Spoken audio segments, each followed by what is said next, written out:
अब ठीक है। विद्युत धारा का ऊष्मीय प्रभाव। Good morning. आज का आपका टॉपिक है अध्याय 12 का धारा का ऊष्मीय प्रभाव। इसके पहले के अध्याय में हमने किसके बारे में अध्ययन किया है?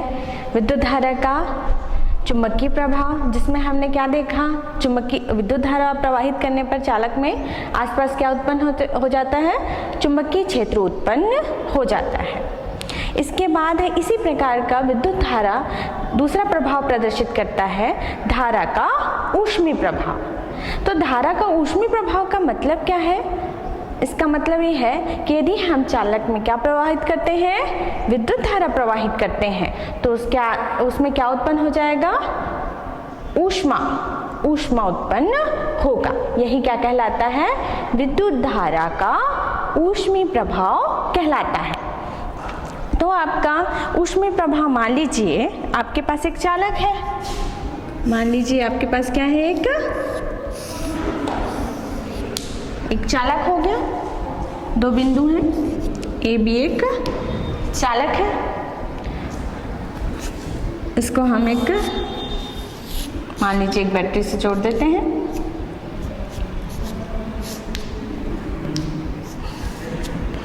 बैटरी से जोड़ दिए। अब इसमें क्या होने लगेगा? मान लीजिए एक इसका धन सिरा है, एक ऋण सिरा है।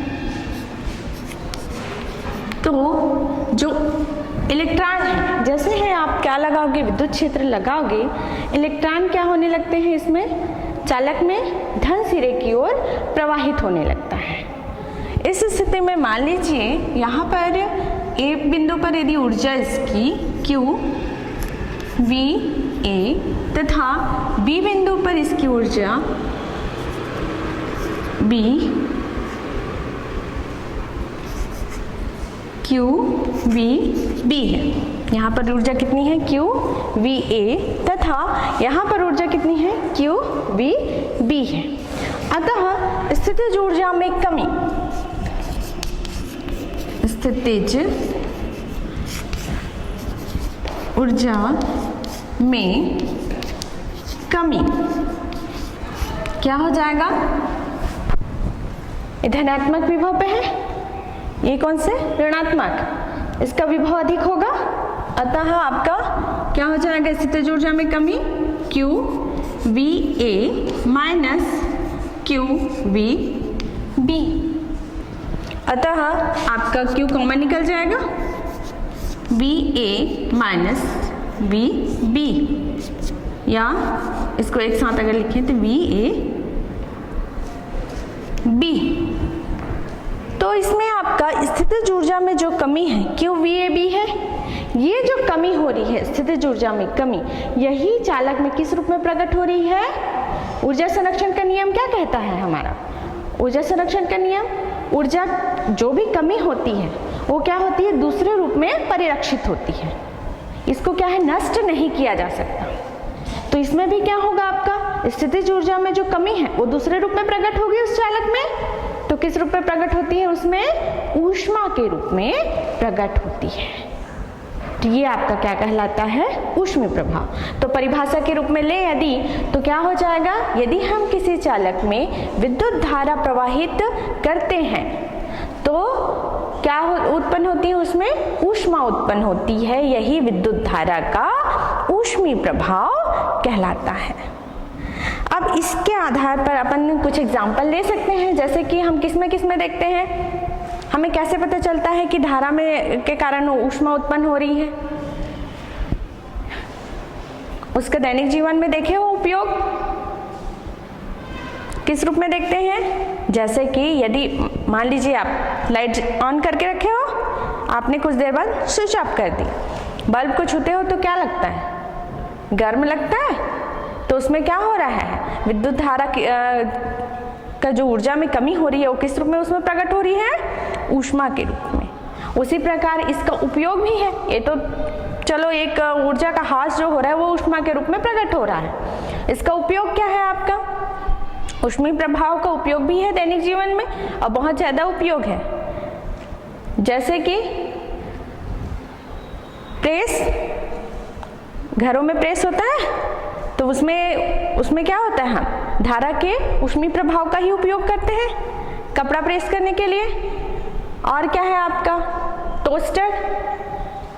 जिस चीज में भी हम क्या कर रहे हैं, विद्युत का उपयोग करके गर्म करने का प्रोसेस कर रहे हैं, उसमें क्या हो रहा है, विद्युत धारा का ऊष्मीय प्रभाव ही बता रहा है और उसी का हम दैनिक जीवन में उपयोग कर रहे हैं।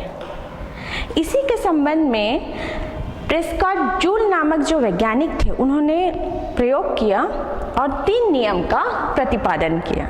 अलग अलग अपने प्रयोग के आधार पर एक्सपेरिमेंट जो किया उन्होंने, उसी को उन्होंने नियम के रूप में लिखा, जिसको हम क्या कहते हैं, जूल के नियम कहते हैं। जिसमें से आपका पहला नियम है जूल का प्रथम नियम।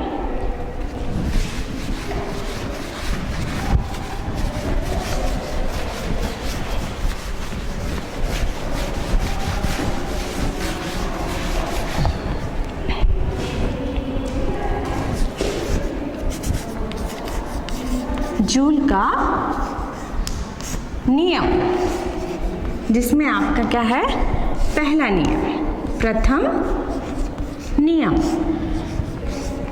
प्रथम नियम क्या कहता है, जूल का प्रथम नियम उन्होंने प्रयोग किया, उसके आधार पर ये नियम लिखा है। तो उसके अनुसार क्या है आपका, यदि हम किसी चालक में धारा प्रवाहित कर रहे हैं, तो यदि हम प्रतिरोध और समय को नियत रखें, मतलब नियत प्रतिरोध नियत समय में हम यदि धारा के मान में परिवर्तित करें या धारा के मान में परिवर्तन करें, तो उस समय जो उस चालक में उत्पन्न ऊष्मा है वो किसके अनुक्रमानुपाती होगा, धारा के वर्ग के अनुक्रमानुपाती होगा। यही जूल का प्रथम नियम है। तो इसके अनुसार से आपका क्या हो जाएगा, पहला नियम के अनुसार H ऊष्मा के लिए H ऊष्मीय ऊर्जा अनुक्रमानुपाती होगा किसके, धारा के वर्ग के अनुक्रमानुपाती। और कंडीशन क्या है आपका, प्रतिरोध और समय नियत रहेगा। क्या नियत रहेगा, R और T नियत रहेगा। ये है आपका जूल का प्रथम नियम। अब है आपका जूल का द्वितीय नियम। द्वितीय नियम, जूल के द्वितीय नियम के अनुसार आपका क्या है, पहले में उन्होंने क्या किया, जूल ने I को परिवर्तित किया, R और T को कांस्टेंट रखा। अब वो क्या करेंगे, I और T को कांस्टेंट रखेंगे और R को प्रतिरोध को परिवर्तित करेंगे। मतलब क्या है, द्वितीय नियम के अनुसार यदि हम क्या करें, नियत समय में नियत धारा अलग अलग प्रतिरोध में प्रवाहित करें, तो उस चालक में उत्पन्न ऊष्मा है वो किसके अनुक्रमानुपाती होगा, R के अनुक्रमानुपाती होगा। इसके अनुसार से आपका क्या हो जाएगा, H अनुक्रमानुपाती R। तो इसके अनुसार से आपका कौन कौन नियत है, आपका कौन कौन सा, I और T नियत है। I और T है आपका नियत। ये हो गया उनका द्वितीय नियम। इसी के अनुसार से उन्होंने तीसरा नियम लिया। तीसरे नियम में उन्होंने क्या किया, आपका I और R को कांस्टेंट रखा, नियत रखा, और किसको परिवर्तित किया, समय। तो इसके अनुसार तृतीय नियम बना। तृतीय नियम के अनुसार क्या होगा आपका, यदि हम किसी चालक में नियत समय पर नियत धारा नियत प्रतिरोध में नियत धारा अलग अलग समय पर प्रवाहित करें, तो आपका जो उस चालक में उत्पन्न ऊष्मा है वो किसके अनुक्रमानुपाती होगा, समय के अनुक्रमानुपाती होगा। तो ये आपका कौन सा नियम था, तृतीय नियम।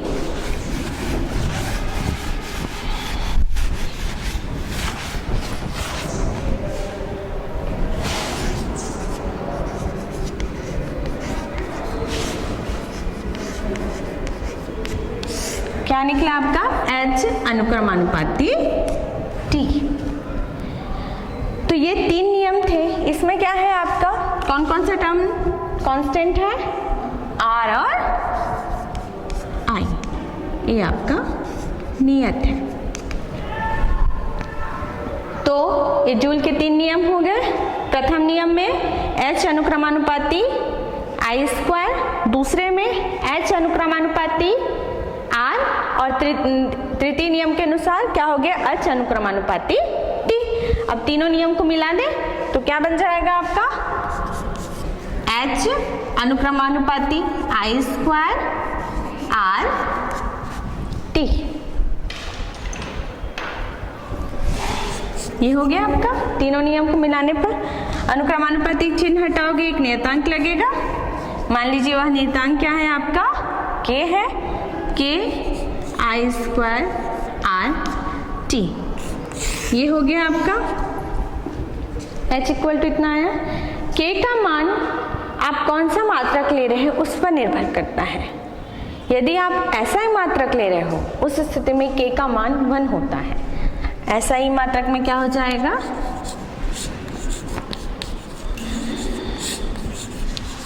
K बराबर क्या हो जाएगा 1। तो H इक्वल टू कितना आ जाएगा आपका, H equal to I square R T। किस में आ जाएगा, जूल में। मात्रक क्या होगा आपका, जूल। यदि आप कैलोरी के रूप में लेते हैं, यदि ऊर्जा को किस रूप में लेते हैं, कैलोरी के रूप में, उस स्थिति में क्या होगा आपका,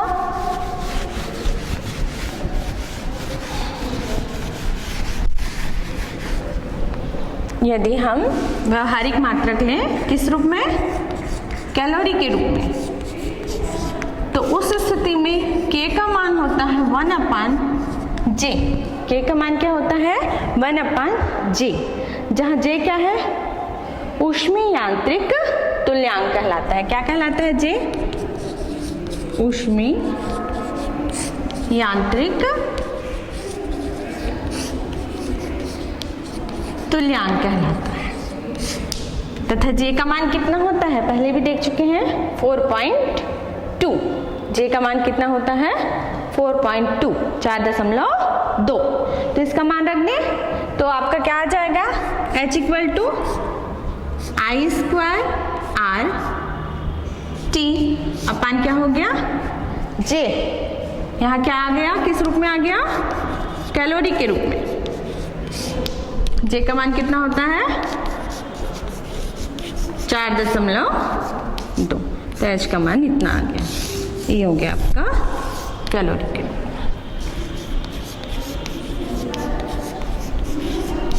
तो इस प्रकार जूल के नियम से किसका सूत्र निकला, आपका ऊष्मीय ऊर्जा का। कितना आया, H equal to I square RT upon 4.2। ये हो गया आपका जूल के नियम। अब इसका कारण क्या होता है, आपका धारा के ऊष्मीय प्रभाव का कारण देखते हैं। तो कारण क्या होगा, धारा के ऊष्मीय प्रभाव का कारण क्या कारण हो सकता है, जैसे हमने बताया कि हम क्या करें, यदि किसी चालक को हम विद्युत क्षेत्र से कांटेक्ट करें, यदि हम विद्युत क्षेत्र लगाते हैं उस स्थिति में क्या होता है, इलेक्ट्रॉन गति करने लगते हैं। किस वेग से, एक निश्चित वेग से, एक निश्चित वेग से, एक निश्चित औसत वेग से इलेक्ट्रॉन धनात्मक सिरे की ओर गति करते हैं, जिसको हम उस गति को क्या कहते हैं, अनुगमन वेग कहते हैं। तो इस स्थिति में गति करते हुए जो इलेक्ट्रॉन है वो किससे टकराते रहते हैं बार बार, जिससे वे निकले हुए हैं, जैसे धनात्मक आपका आयन और परमाणुओं और आयनों से क्या करते हैं, टकराते रहते हैं। तो टकराने के कारण क्या होता है, अपनी जो ऊर्जा है वो किसको देते जाते हैं, उन आयनों और परमाणुओं को हस्तांतरित करते हैं, जिसके कारण उनकी ऊर्जा में क्या हो जाती है, कमी हो जाती है, और जो परमाणु आयन है उसकी ऊर्जा में क्या हो जाती है, वृद्धि हो जाती है। तो यही जो ऊर्जा, एक ऊर्जा का दूसरे ऊर्जा में जो स्थानांतरण हो रहा है, वही किस रूप में उसमें चालक में प्रकट होता है, ऊष्मीय ऊर्जा के रूप में प्रकट होता है। तो एक प्रकार से क्या हो रहा है, जो परमाणु या आयन है है ना, वो उससे बार बार टकरा रहे हैं, मतलब क्या हो रहा है, उनकी गति में क्या आ रहा है, प्रतिरोध आ रहा है, रुकावट आ रही है। रुकावट को ही क्या कहते हैं, प्रतिरोध कहते हैं। इसी प्रतिरोधक प्रभाव के कारण जो ऊर्जा है वो विद्युत ऊर्जा किस रूप में कन्वर्ट होती है, आपकी ऊष्मीय ऊर्जा के रूप में कन्वर्ट होती है। यही है इसका कारण, ऊष्मा उत्पत्ति का कारण। तो इससे रिलेटेड एक क्वेश्चन देखते हैं, उदाहरण है आपका, जैसे एक प्रतिरोध के सिरों पर, उदाहरण आपका क्वेश्चन है, एक प्रतिरोध के सिरों पर 30 वोल्ट का विभवांतर लगाने से 10 एम्पियर की धारा प्रवाहित होती है। कितने वोल्ट का आपने विभवांतर लगाया, 30 वोल्ट का, और कितने एम्पियर की धारा प्रवाहित हो रही है, 10 एम्पियर की धारा प्रवाहित हो रही है। 1 मिनट में कितनी ऊष्मा उत्पन्न होती है या ऊष्मा उत्पन्न होगी। तो किस प्रकार सॉल्व करेंगे बताइए, क्वेश्चन सॉल्व कीजिए। आपके पास सूत्र ये है, H = I² RT अपान 4.2, या इसको दूसरे रूप में भी लिखा जा सकता है VIT। क्वेश्चन क्या है आपका, उदाहरण है पहला, V कितना दिया है आपका 30, I का मान कितना है 10, समय कितना दिया है T बराबर 1 मिनट। 1 मिनट को हमको किस में कन्वर्ट करना पड़ेगा, सेकंड में, तो कितना हो जाएगा 60 सेकंड। आपका सूत्र है H = क्या होता है, I² RT अपान 4.2 होता है। लेकिन हमको क्या दिया है, R का मान नहीं दिया है, तो हम इसको किस रूप में कन्वर्ट कर लेंगे, ओम के नियम से। V = क्या होता है, ओम के नियम से IR होता है, तो हम किस रूप में कन्वर्ट कर लेंगे, इसको किस रूप में कन्वर्ट करेंगे, V के रूप में। R को हटा देंगे उस सूत्र से, तो आपका सूत्र क्या हो जाएगा, H = VIT अपान 4.2, ये हो गया। अब आपको पता है V का मान 30 है, I का मान 10 है और T का मान कितना है 60 है। तो सभी के मान यहाँ रख दीजिए, तो कितना आ जाएगा आपका 30 × 10 × 60 बटा 4.2। हल करने पर आपका कितना आएगा,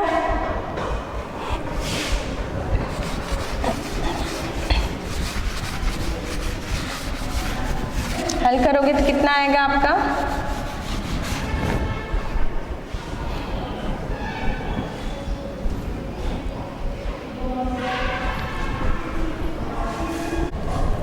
तो आपका H = कितना आया 30 × 10 × 60 बटा 4.2। अब इसमें सॉल्व करते हो तो आपको कितना आता है 18, क्षेत्रक 18, कितने शून्य हैं 3 बटा 4.2। इसको यदि अपन सॉल्व करते हैं तो आपका मान कितना आएगा, सॉल्व करोगे तो भाग दोगे तो 42 85.7, ये आपका H का मान है। H = कितना हो गया 4285.7। मात्रा क्या होगा आपका, कैलोरी, क्या होगा आपका कैलोरी, तो आपका कैलोरी। तो इस प्रकार आप सॉल्व करेंगे। ये तो एक उदाहरण हो गया इससे रिलेटेड। आगे हम देखते हैं विद्युत शक्ति। शक्ति का मतलब तो मालूम होगा सभी को, शक्ति किसे कहते हैं, मालूम है कि नहीं।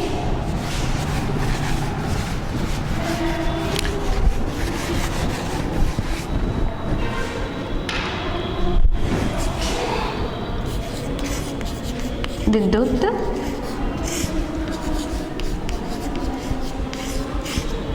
शक्ति। शक्ति का मतलब क्या होता है? पावर। क्या है उसका मतलब? हम बोलते हैं किसी की पावर कम है, किसी की पावर ज़्यादा है। जैसे कि एग्जाम्पल के लिए हम ले लें, मान लीजिए ईंट का एक ढेर है, कोई क्या है उसको बोला जाता है एक जगह से दूसरी जगह उसको शिफ्ट करना है।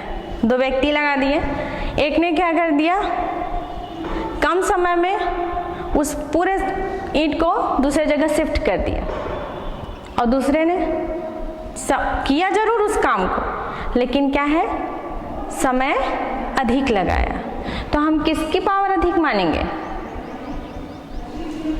हम किसको बोलेंगे कि किसकी पावर अधिक है? दोनों ने तो काम किया, एक ने कम समय में जल्दी काम पूरा कर लिया और दूसरे ने अधिक समय लगाया। किसकी शक्ति ज्यादा मानेंगे? जो कम समय में काम किया, हम बोलेंगे उसकी पावर अधिक है, उसने जल्दी कम समय में अधिक काम कर दिया, मतलब कम समय में अधिक कार्य किया। तो शक्ति मतलब क्या होगा? कार्य करने की दर। कार्य करने की दर को क्या कहेंगे? शक्ति कहेंगे। मतलब समय कम हो तो कार्य क्या होगा? अधिक हो करता है, तो उसकी शक्ति क्या बोलेंगे? अधिक है। तो कार्य करने की दर को क्या कहते हैं? शक्ति कहते हैं। उसी प्रकार विद्युत शक्ति, विद्युत शक्ति का मतलब क्या होगा? अब यहाँ भी धारा प्रवाहित हो रही है, चालक में क्या प्रवाहित हो रही है? विद्युत धारा प्रवाहित हो रही है। तो जो विद्युत वाहक बल उत्पन्न करने वाला जो स्रोत है, उसके द्वारा किया गया कार्य या उसके द्वारा कार्य करने की दर क्या कहलाएगी? शक्ति कहलाएगी। कि कितना अधिक हमको विद्युत धारा हमको उपलब्ध कराता है, वही उसकी क्या कहलाएगी? शक्ति कहलाएगी। तो विद्युत परिपथ में विद्युत वाहक बल का जो स्रोत है, उसके द्वारा कार्य करने की दर क्या कहलाती है? शक्ति कहलाती है। और दूसरे रूप में आप एक बात बताइए, हम कभी भी कार्य करते हैं तो ऊर्जा का ह्रास होता है, ऊर्जा का क्षय होता है कि नहीं? जैसे हमने भोजन किया हुआ है, हम काम कर रहे हैं, तो धीरे धीरे क्या होता है, हम भोजन करने से जो हमको ऊर्जा मिली है उसका क्या होने लगता है? धीरे धीरे क्षय होने लगता है। हम काम करेंगे उतना अधिक उसका क्षय होता है। मतलब ऊर्जा क्षय की दर को भी हम क्या बोल सकते हैं? शक्ति बोल सकते हैं। मतलब यहाँ पर क्या हो जाएगा? दो परिभाषा हो जाएगी। एक कार्य करने की दर, कार्य की दर क्या कहलाएगा? शक्ति कहलाएगा। और दूसरा ऊर्जा क्षय की दर, वो क्या कहलाएगा? आपका शक्ति कहलाएगा। तो ये दो रूप में हो गए इसकी परिभाषा।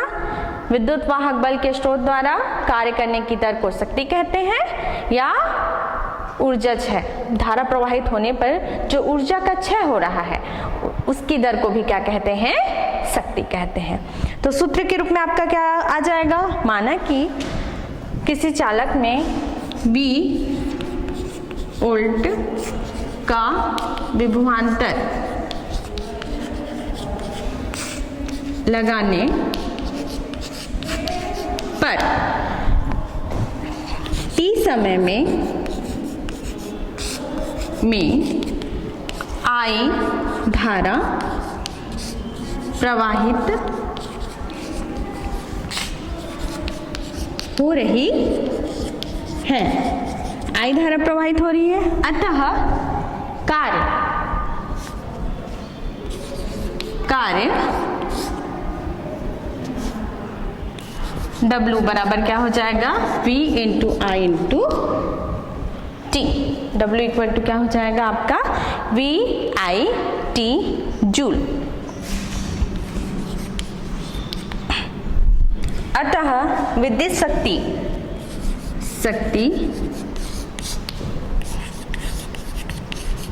शक्ति को हम P से प्रदर्शित करते हैं, कैपिटल P से।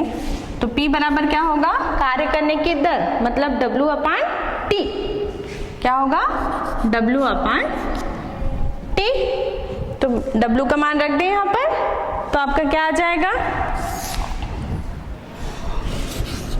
P equal to V I T upon T. T से टी कैंसिल हो गया, तो P इक्वल टू आपका क्या आ गया, वी आई। क्या आ गया, वी आई। इसी को अपन ओम के नियम लगा के 2-3 सूत्र उत्पन्न कर सकते हैं। ओम के नियम से आपका क्या होता है,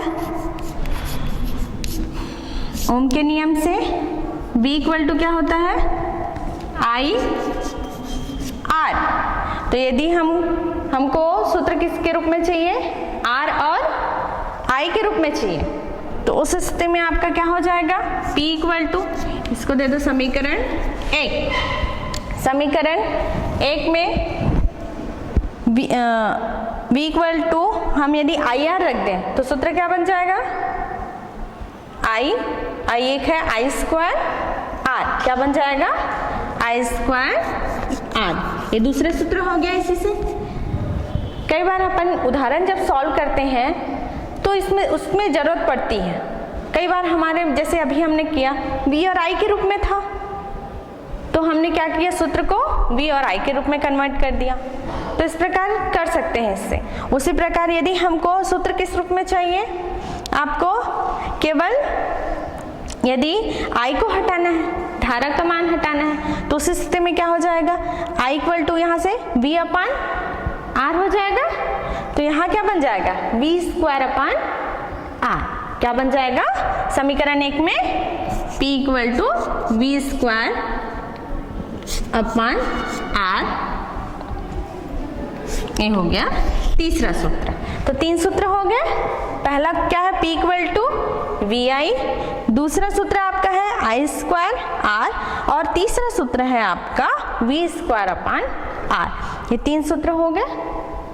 अब 3 सूत्र में आप अगर उदाहरण में आपको क्या जरूरत है उसके हिसाब से आप यूज कर सकते हो। अब इससे रिलेटेड एक उदाहरण देखते हैं। पहले इसका मात्रक देख लिया। मात्रक है आपका, इसका यदि सूत्र से मात्रक निकालोगे तो क्या निकलेगा, P इक्वल टू क्या होता है, W अपान, मेन सूत्र क्या है, W अपान T।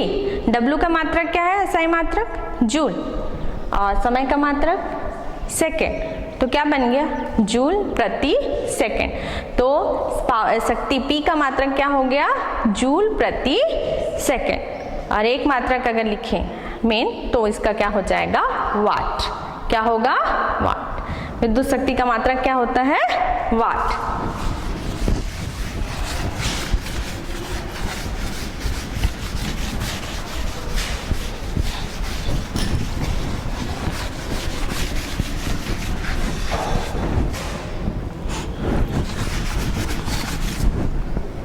मात्रक आपका क्या हो जाएगा, P इक्वल टू क्या होता है, W अपान T। W का मात्रक क्या है आपका, जूल, और इसका मात्रक क्या है, सेकंड। तो इसका एक मात्रक क्या हो जाएगा, वाट। जूल प्रति सेकंड या क्या है, वाट। ये है इसका मात्रक। यदि बड़े मात्रक देखें, ये तो वाट छोटा मात्रक है, यदि बड़े मात्रक देखेंगे तो किलोवाट हो जाएगा। 1 किलोवाट बराबर क्या हो जाएगा,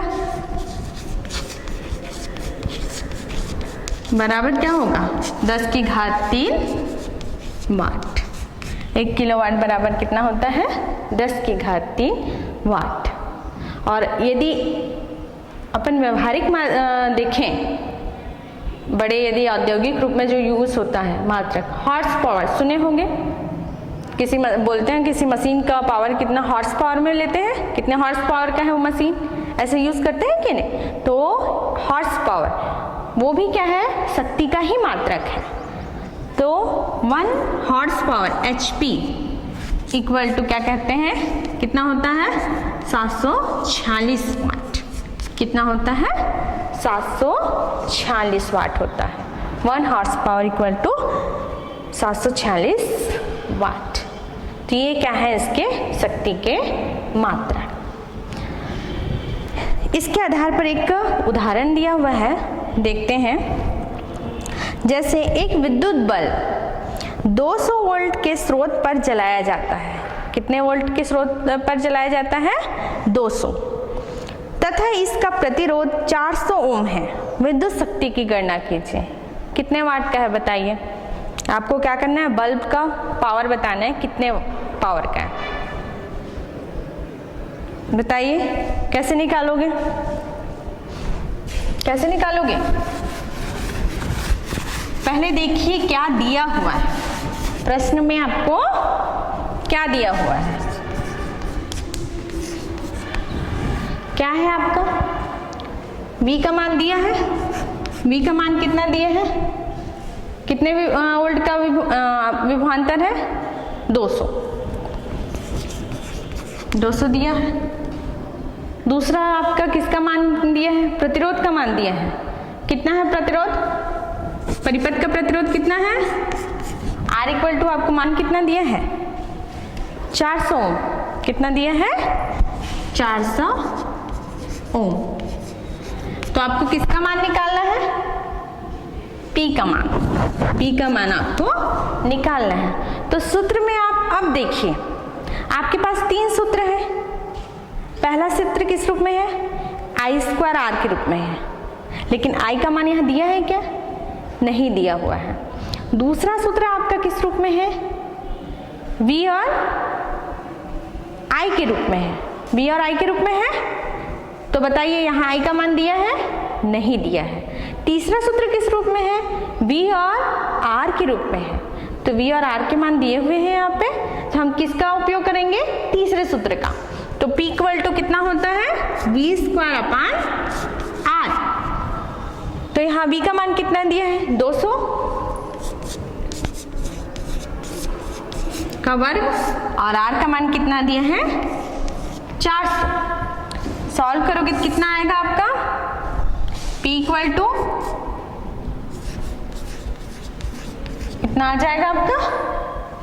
बटा 400। 2 0 कट गया, 4 का 4। तो आपका P इक्वल टू कितना आ गया? 100 वाट। तो आपका बल्ब का पावर कितना है? 100 वाट का बल्ब है। तो इस प्रकार सूत्रों का उपयोग करके आप उदाहरणों को सॉल्व कर सकते हैं। अब इसी से रिलेटेड अभी आपने क्या देखा? विद्युत शक्ति देखा। इसी का आगे का है विद्युत ऊर्जा। विद्युत ऊर्जा किसे कहेंगे?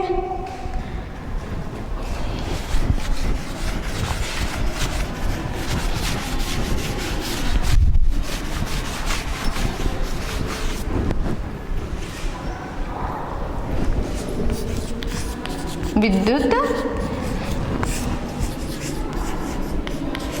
ऊर्जा।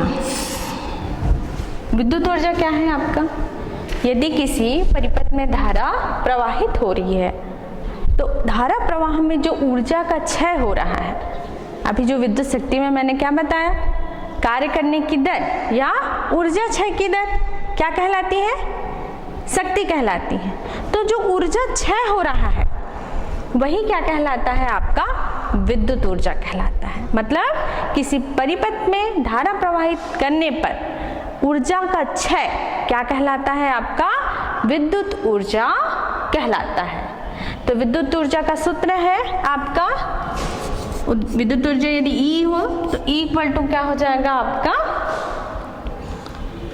P into T। शक्ति और समय का गुणा बराबर के क्या हो जाएगा आपका? विद्युत ऊर्जा। E equal to P into T। या आपका इसका P का मान कितना है आपका?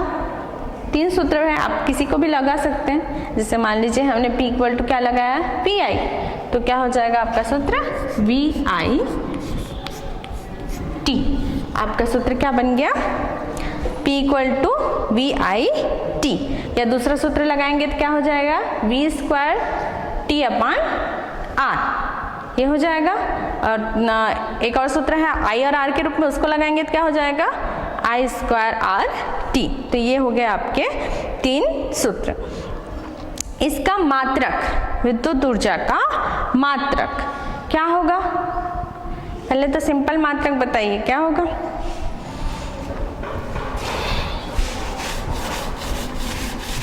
इक्वल टू होता है आपका P इंटू टी। तो आपका इसका मात्रक क्या हो जाएगा, अगर ऐसा ही मात्रक बोले तो ऊर्जा का मात्रक क्या होता है आपका, जूल होता है। ऊर्जा का मात्रक क्या होगा, जूल ही होगा ना। लेकिन व्यवहार में हम इसका मात्रक विद्युत शक्ति में या विद्युत परिपथ में जो ऊर्जा का मात्रक हम क्या लेते हैं, किलोवाट घंटा। क्या लेते हैं, किलोवाट घंटा। इसका व्यवहारिक मात्रक क्या हो जाएगा आपका, किलोवाट घंटा। मात्रक हो जाएगा किलोवाट घंटा, ये इसका मात्रक। आपका 1 किलो, इसको यदि दूसरे जूल के रूप में यदि कन्वर्ट करना चाहते हो तो उस स्थिति में इसका हो जाएगा 1 किलोवाट घंटा।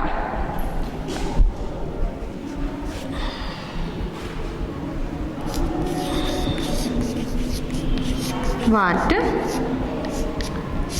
घंटा बराबर क्या होगा आपका, 1 किलोवाट और 1 घंटा। अगर अलग अलग लिखें तो 1 किलोवाट इंटू 1 घंटा, ये होगा। 1 किलोवाट को यदि वाट के रूप में चेंज करते हैं तो कितना हो जाएगा, 1 किलोवाट बराबर कितना वाट होता है, 10 की घात 3 वाट। तो यहाँ क्या हो जाएगा, 10 की घात 3 वाट। 10 की घात 3 वाट हुआ। और घंटा को यदि सेकंड में चेंज करते हैं तो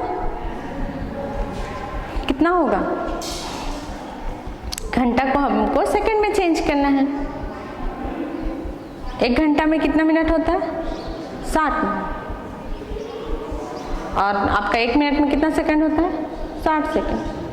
तो गुणा करना पड़ेगा 60 का, तो कितना हो जाएगा आपका 3600 सेकंड। आपका कितना हो गया, 3600 सेकंड। तो आपका क्या हो गया, 1 किलो वाट बराबर कितना हो गया, यहाँ पर 10 की घात 3 है, यहाँ 2 शून्य और है, तो क्या हो जाएगा, एक साथ लिखेंगे तो 10 की घात 5। 10 की घात क्या हो जाएगा, 5 हो जाएगा आपका। 36 गुणित 10 की घात 5। अब हम सार्थक रूप में लिखते हैं, मतलब हम कहाँ से कहाँ तक लिख सकते हैं। यदि 10 के रूप में निरूपण कर रहे हैं तो उस समय क्या हो जाएगा, कितने से कितने लिखते हैं, 1 से 0 से 9 तक। तो ये 36 है, तो हम क्या कर देंगे, यहाँ 3.6 के रूप में लिखेंगे और यहाँ 10 का गुणा कर देंगे। तो क्या हो जाएगा, 10 की घात 5 था, 10 की घात 6 हो गया। तो ये हो गया 10 की घात 6 जूल। तो ये किस में संबंध हो गया, किलोवाट घंटा और जूल में संबंध। 1 किलोवाट घंटा बराबर कितना होता है, 3.6 गुणित 10 की घात 6 जूल होता है। तो ये हो गया, हमने अभी क्या पढ़ा, जूल में संबंध किलोवाट घंटा का मेन, और आपका शक्ति और ऊर्जा के बारे में पढ़ा। अभी यहीं तक, धन्यवाद।